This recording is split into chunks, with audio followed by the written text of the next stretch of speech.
Salut Mélanie. Salut Sam. Alors aujourd'hui, j'ai la chance de te recevoir.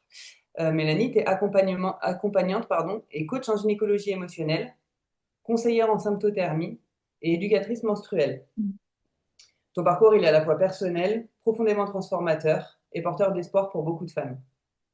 Après 12 années dans l'industrie aéronautique, un master en supply chain en poche et une vie qui semblait toute tracée, tu as fait un choix radical. Écouter ton corps, te reconnecter à toi-même et aujourd'hui, tu aides d'autres femmes à faire la même chose. Ensemble, ce que je propose, c'est qu'on revienne sur ton parcours pour comprendre ce qu'est la gynécologie émotionnelle et comment tu as réussi à faire de cette activité une activité à temps plein, 100% en visio. Ok. C'est- Dans un premier temps, je te propose que tu te présentes un petit peu, toi, ton parcours, etc. Ok. Comme tu l'as dit, en fait, c'est surtout mon parcours personnel qui m'a amené à changer de voie. Mhm, J'ai eu mes premières règles à 15 ans, très douloureuses. Et du coup, on m'a tout de suite proposé antidouleur et anti-inflammatoire pendant des années, mhm, jusqu'à ce que plus rien ne fonctionne. Et même sur la fin, je faisais des mycoses à répétition et mes médecins, en fait, ne trouvaient pas de solution. Et c'est en arrêtant la pilule sur les conseils de ma belle-sœur que tout a disparu. Et c'est là que j'ai commencé à remettre en question en fait tout ce qu'on m'avait dit. Et 2 ans plus tard, après une rupture difficile, j'ai décidé d'arrêter de faire souffrir mon corps mhm, et de d'identifier un peu toutes les causes de souffrance et puis de voir vraiment le fond du problème. mhm, Et du coup, je me suis attaquée justement à mes douleurs de règles. Et c'est à mon ostéopathe à l'époque que j'en ai parlé le premier. mhm, Et c'est lui qui a posé le mot sur l'endométriose. Et du coup, il m'a orientée ensuite vers une sage-femme, puis vers une gynécologue pour poser, pour voir ce qu'il y avait en fait, pour poser un diagnostic. ouais, Et du coup, l'IRM a effectivement confirmé que j'avais bien une endométriose. Et mhm, j'ai été opérée 1 mois plus tard. Euh, Cette endométriose, en fait, après mon opération, ma gynécologue m'a dit que c'était une endométriose qui était sévère. Et d'accord. elle savait, enfin, avant l'opération, elle savait même pas si j'allais garder mes ovaires ou si j'allais même garder mon utérus. Parce que Mhm, même mes prises de sang, en fait, étaient assez dramatiques. ouais, Après l'opération, elle m'a proposé de reprendre la pilule justement pour arrêter mon cycle et pour éviter que l'endométriose ne revienne. d'accord. Sauf que moi, je voulais pas reprendre la pilule parce que je voulais pas retrouver mes mycoses à répétition. Du coup, Mhm, j'ai juste pris pendant 3 mois pour permettre à mon corps de guérir. Et à ce moment-là, j'avais décidé de trouver des solutions en fait alternatives et naturelles. Et du coup, mes premiers résultats ont été assez encourageants. Donc ça, c'était en 2019 que je me suis fait opérer. Et d'accord. jusqu'en 2021, en fait, j'avais bien baissé mes douleurs. Mhm, Et en fait, après la période de pandémie, j'ai dû changer de travail. Et du coup, je me suis retrouvée dans un environnement dans lequel je ne voulais plus évoluer. Et du coup, ça d'accord. me stressait beaucoup. Et là, mes douleurs sont revenues. Mhm, Et du coup, j'ai repassé une deuxième IRM à ce moment-là. Et là, ma gynécologue m'a dit que tout était revenu comme avant. d'accord. Ok. Et du coup, c'est un peu là, en réfléchissant sur ce que j'avais fait les 2 années passées. Et principalement, j'avais amélioré mon alimentation. Mhm, Et j'avais une vie, en fait, qui était plus alignée avec ce que j'aimais. Donc, notamment, j'avais renoué, profité de la pandémie pour renouer un peu avec ma créativité. ouais, Et là, reprendre un travail, en fait, qui me plaisait pas tant que ça. Et, en fait, tout ce stress et le fait que je sois plus vraiment alignée avec mes valeurs, c'est là, en fait, que les douleurs sont revenues. ouais, ouais, d'accord. Et c'est ça. Et en fait, dès que je me forçais à rentrer dans le moule, en fait, c'est là que je retombais malade. Mhm, Et c'est aussi à ce moment-là que j'ai découvert la symptothermie. d'accord. Et ça a été une grosse surprise parce que ma formatrice m'a dit, mais en fait, Vos cycles, ils sont scolaires. Enfin, ils étaient tout à fait normaux. Ils montraient pas du tout d'endométriose ou de même un déséquilibre hormonal. Et du D'accord. coup, ça m'a beaucoup motivée en fait à continuer à améliorer mon alimentation, mon hygiène de vie un peu globale. Mhm. Et ensuite, c'est là que j'ai découvert la gynécologie émotionnelle dans le cadre d'un sommet Kiffe ton cycle. Donc D'accord. pendant une semaine, il y a plusieurs conférences par jour de professionnels de santé et des professionnels du bien-être qui D'accord. viennent présenter un peu enfin, des thématiques autour du cycle menstruel. Et du coup, Mhm. c'est là que j'ai découvert Maud Renard qui est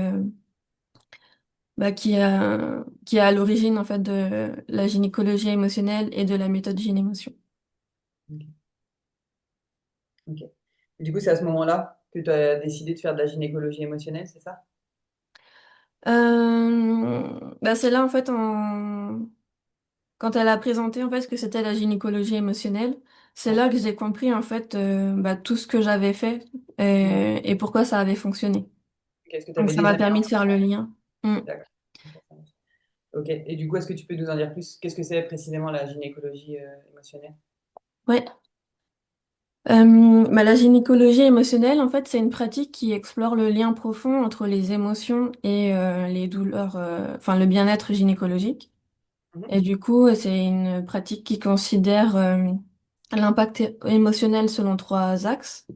Ouais. Donc le premier axe, c'est qu'une émotion peut intensifier un trouble gynécologique.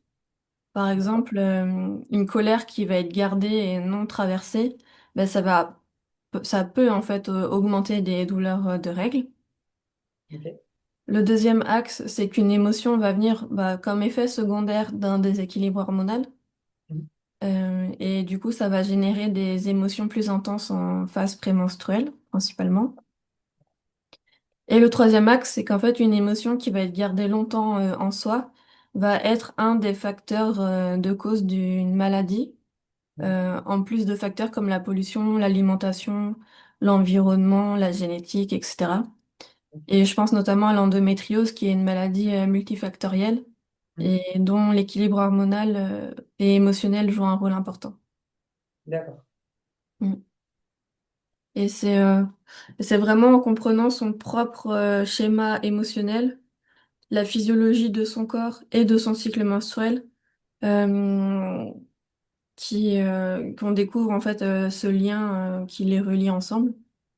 Et D'accord. mettre de la conscience sur tout ça, ça permet d'apaiser les symptômes, de libérer les blocages et d'accéder à un mieux-être gynécologique. Ok. Donc toi, t'accompagnes à aider à mettre de la conscience là-dessus, c'est ça? C'est ça, oui. Mm. Ok.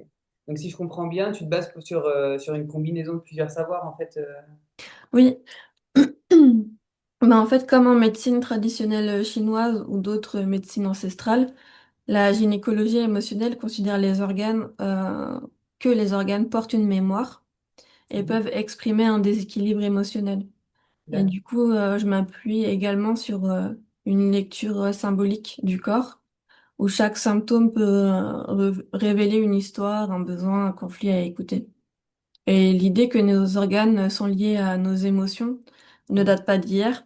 Peut-être que ce soit en médecine traditionnelle chinoise, comme je viens de l'expliquer, ou même dans la tradition hippocratique européenne, on retrouve déjà cette lecture du corps comme messager. D'accord. Ok, ça marche. Et qu'est-ce que tu apportes en plus ou de différent par rapport à un suivi gynéco traditionnel?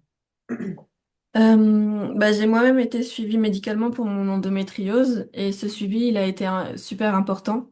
Mhm. Mais très vite, j'ai senti qu'il manquait quelque chose et ce que je propose aujourd'hui, c'est ce que j'aurais aimé recevoir. C'est un accompagnement qui ne parle pas seulement à mes organes, mais aussi à mon vécu, mes émotions, mon histoire et ma relation à mon corps. Et Mhm. concrètement, j'apporte un espace d'écoute, d'éducation, de compréhension symbolique et corporelle. En Ok. fait, on va venir explorer ce que le corps cherche peut-être à exprimer à travers un symptôme. On va remettre du sens là où il y a du flou, de la culpabilité, de la fatigue. Mhm. Et mon rôle, ça va être vraiment d'aider à se reconnecter à soi, à ses ressentis, à son rythme, D'accord. avec douceur, clarté et respect. Et c'est un Ok. travail qui est vraiment est profondément complémentaire à celui d'un gynécologue. Je Mhm. remplace rien, j'ajoute juste un éclairage différent et souvent très libérateur. Ok. Dans quel cas on te consulte du coup? Qui s'adresse à toi pour des accompagnements?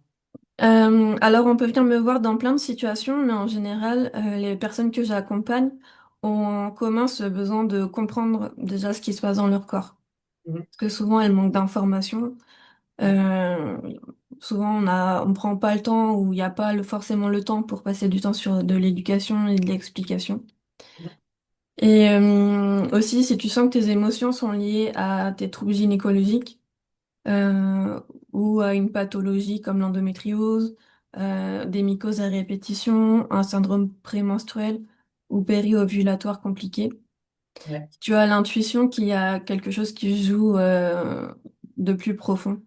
Mhm. En fait, j'accompagne surtout les personnes qui veulent reprendre en main leur bien-être gynécologique, Ouais. qui veulent du sens. Et c'est pas juste trouver le bon traitement, parce que du coup, là, le traitement, c'est vraiment les gynécologues, les médecins. Mhm. Mais c'est aussi comprendre, explorer, s'écouter et surtout se reconnecter à son corps. Ok. Ça marche. Et comment ça se déroule du coup un accompagnement? Est-ce que tu as des outils phares que tu utilises? Ouais. L'accompagnement que je propose, il dure environ 4 mois Mhm. et sur 8 séances, donc c'est à peu près une séance tous les 15 jours. Ok. L'accompagnement commence par un bilan de 2 heures, Mhm. durant lequel je vais questionner le cycle menstruel en détail. Mhm. Donc, c'est-à-dire aussi bien la régularité du cycle, que l'intensité et le type de douleur, la Mhm. charge émotionnelle, mais également la couleur du sang menstruel, par exemple. Ok. Également, je fais un point global sur l'environnement de la personne, afin de Mhm. voir les déséquilibres et les liens dans tout ça. Mhm. Et à la première séance, on va aussi poser des intentions pour l'accompagnement. Ouais. Il y aura des intentions émotionnelles et Mhm. des intentions physiques. D'accord. Euh, à la fin, on aura du coup une séance bilan. Donc ce sera la 8e séance, une séance bilan, qui permettra de voir un peu comment s'est passé l'accompagnement et de revenir sur les intentions qu'on aura posées à la première séance. Ok. Et ensuite, les 6 séances du milieu, ben, en fait, elles vont évoluer en fonction du profil et des besoins de chaque personne. Mhm. Entre éducation menstruelle et émotionnelle, des pratiques pour se reconnecter à son corps et comprendre les messages derrière les symptômes. Et tu me demandais si j'avais des outils phares. Du coup, je travaille beaucoup avec la visualisation, ce qui me permet d'utiliser l'imaginaire de la personne pour aller voir les impacts émotionnels sur le corps de façon plus concrète.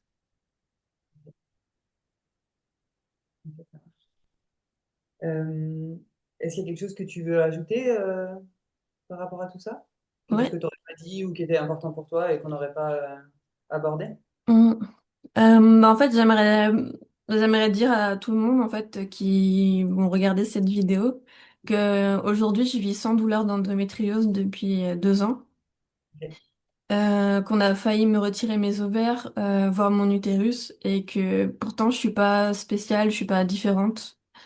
J'ai juste décidé un jour de prendre ma responsabilité sur ma santé, et en fait je concevais pas le fait de vivre le reste de ma vie avec une maladie, de rester dans la douleur tout le temps de ma vie menstruée. Et je concevais pas non plus en fait qu'une maladie pouvait arriver dans le corps et rester là sans repartir. Mhm. Et j'ai même en fait sur mon chemin, j'ai rencontré d'autres personnes comme moi qui aujourd'hui n'ont plus de symptômes d'endométriose. Et j'en accompagne aussi sur ce chemin de transformation. Ok. Un message d'espoir un peu. Oui, Ça marche. Eh ben, merci Mélanie. Est-ce qu'il y a un endroit où on peut te retrouver si on a envie de pouvoir voir ton site internet ou prendre un rendez-vous avec toi? oui, Comment ça? ben c'est ça sur mon site internet, donc c'est mélaniedizet.com. Pour avoir le détail de mes accompagnements et pour pouvoir prendre rendez-vous pour un appel découverte. Donc c'est un petit appel de 15-20 minutes qui permet de prendre déjà d'avoir un premier contact et Mhm. puis de valider que bah, mon accompagnement correspond bien aux besoins de la personne qui me contacte. Ok, ça marche. Bon, de toute façon, on mettra les liens en dessous de la vidéo. Ok, Ouais, ça. Eh ben, merci Mélanie. Merci pour l'accompagnement et pour la présentation de la gynécologie émotionnelle, un peu de qui tu es, etc. Si jamais vous vous reconnaissez dans le parcours de Mélanie, n'hésitez pas à aller visiter son site et à prendre un rendez-vous découverte avec elle. Salut merci Mélanie. Sam. Merci à toi.